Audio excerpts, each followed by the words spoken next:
चलो करें, बताना तो पड़ेगा। पीड़क और पेस्ट क्या होते हैं? पीड़क या पेस्ट नाम सुना है? अभी हमने बात करी है, इसीलिए भूमिका बना दी थी पहले। हाँ,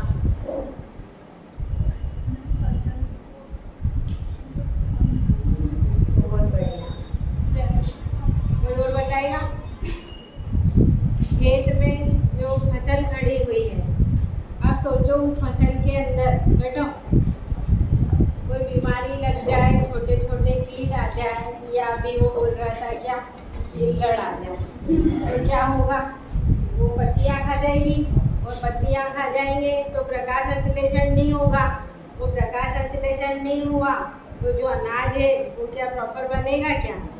मैंने कुल मिलाकर फसल का सभी भाग, चाहे जड़ हो, तना हो, पत्ती हो, पुष्प, सभी सुरक्षित रहेंगे, तभी जाकर हमारी क्या होगी, फसल रेडी होगी। ये तो बोली पौधा इतना बड़ा हो जाए, उसमें पुष्पन क्रिया हो ही नहीं, फूल आए नहीं, और फूल नहीं आएगा तो फर्टिलाइजेशन नहीं होगा, और आगे चलकर क्या होगा, बीज और फल का निर्माण ही नहीं होगा। तो हमारी फसल पूरी की पूरी क्या होना चाहिए, सुरक्षित रहना चाहिए। तो खेतों में खड़ी फसल को नुकसान पहुंचाने वाले जीव या कीट, ये सब क्या कहलाते हैं? पीड़क या पेस्ट कहलाते हैं। क्या?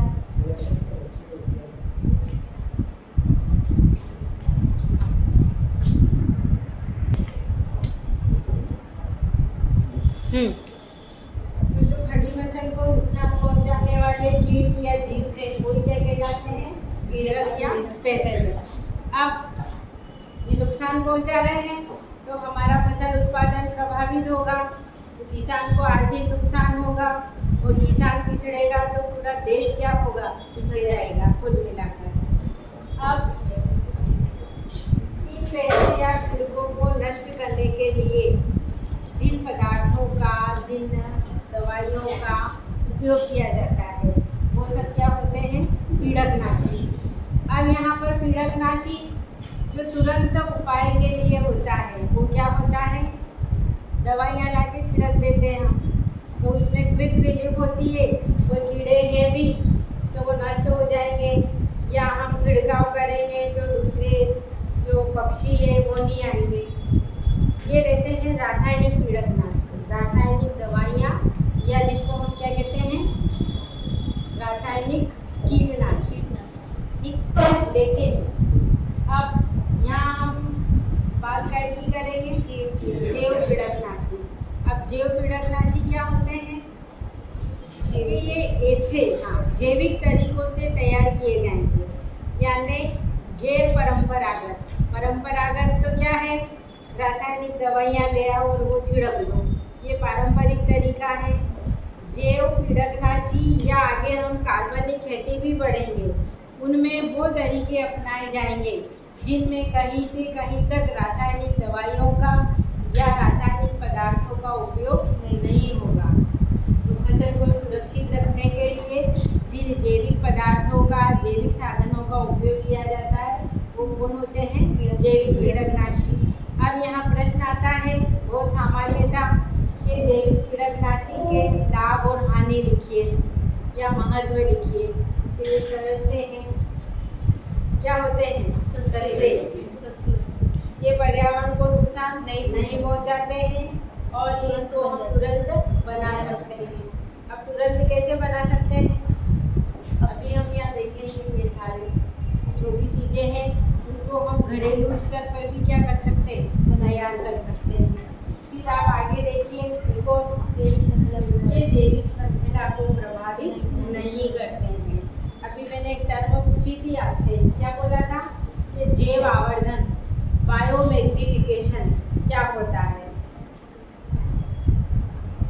जितने भी कीटनाशी पदार्थ या रासायनिक दवाइयाँ होती हैं वो क्या होते हैं? एक पोषक स्तर से दूसरे पोषक स्तर में जाते हैं। जैसे मिट्टी से फसल में आया, फसल को जो जीव खा रहा है, अब उस जीव को खाने वाले जीव और उस जीव को खाने वाले जीव, यही क्या बनते हैं? पोषण स्तर, या इसी को हम क्या कहते हैं? खाद्य श्रृंखला, आहार श्रृंखला या जैविक श्रृंखला। प्राकृतिक व्यवस्था ये कि एक जीव दूसरे जीव का भक्षण करता है और अपना जीवन यापन, अपनी पोषक आवश्यकताओं की पूर्ति करता है। ऊर्जा की बात करी थी हमने कि ऊर्जा एक पोषक स्तर से दूसरे पोषक स्तर में आने पे कम होती है, लगातार 10% हिस्सा ही पहुँचता है। लेकिन ये जो रासायनिक पीड़क होते हैं, दवाइयाँ होती है, ये एक स्तर से दूसरे स्तर पर जाने पर बढ़ती है। जैसे मान लो मिट्टी में 0.05 mg रासायनिक पदार्थ है, वो पौधे में गया, पौधे में इसकी मात्रा क्या हो जाएगी? 0.5 हो जाएगी। अभी मिट्टी में कितनी है? 0.005 है, पौधे में 0.05 हो गई। अब उस पौधे को किसने खाया? मान लो हमने ही खा लिया, हम शाकाहारी हैं, हमने वो सब्जी खा ली, हमारे अंदर उसकी मात्रा कितनी आ जाएगी?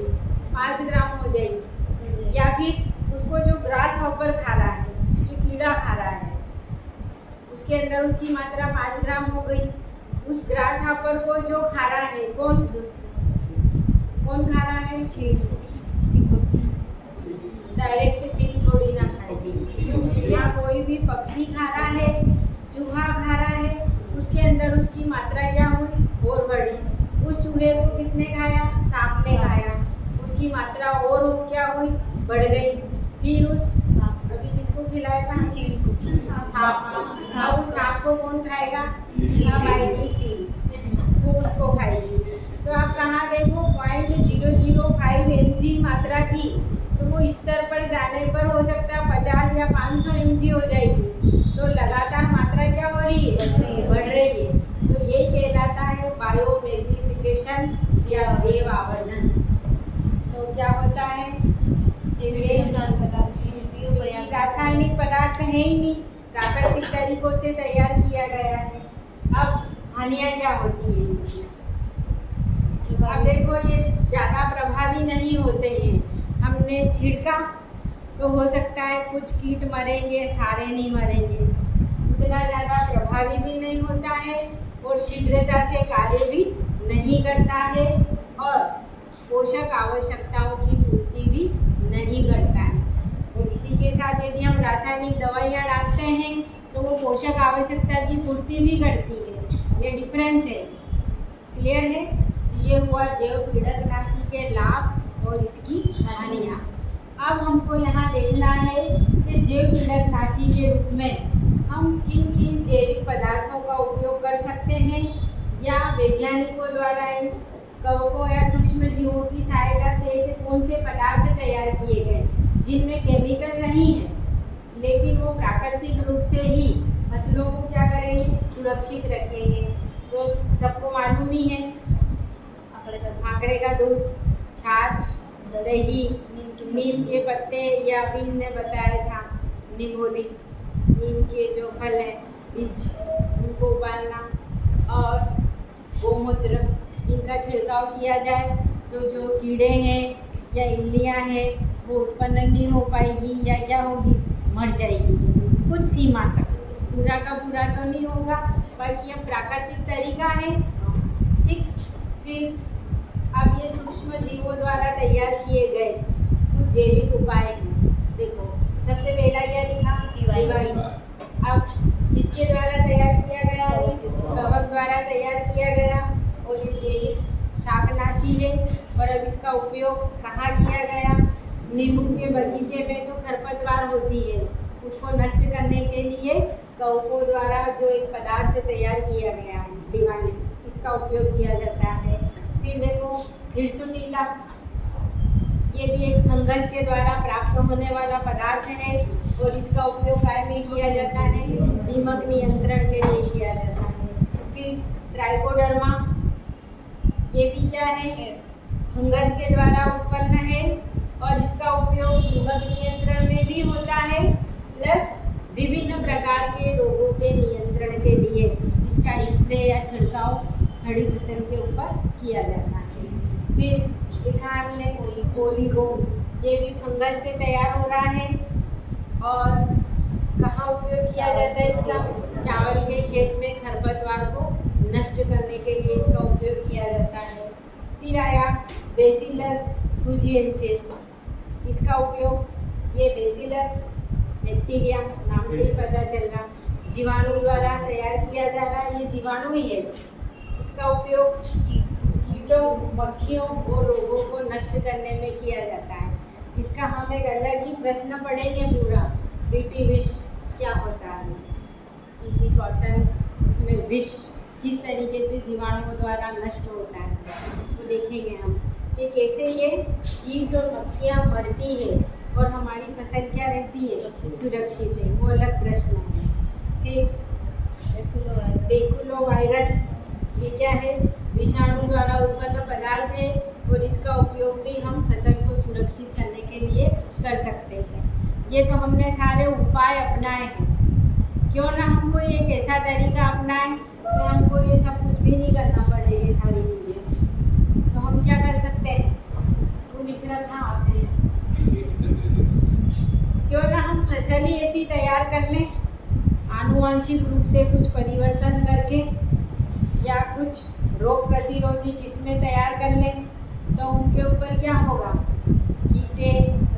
कीट, इल्लियाँ ये उत्पन्न ही नहीं होंगे। तो ये उपाय के बजाय ये सबसे अच्छा उपाय है, ये कहलाती है कीट प्रतिरोधी फसल तैयार करना नियंत्रण के लिए। और इसका उदाहरण क्या दिया हुआ है?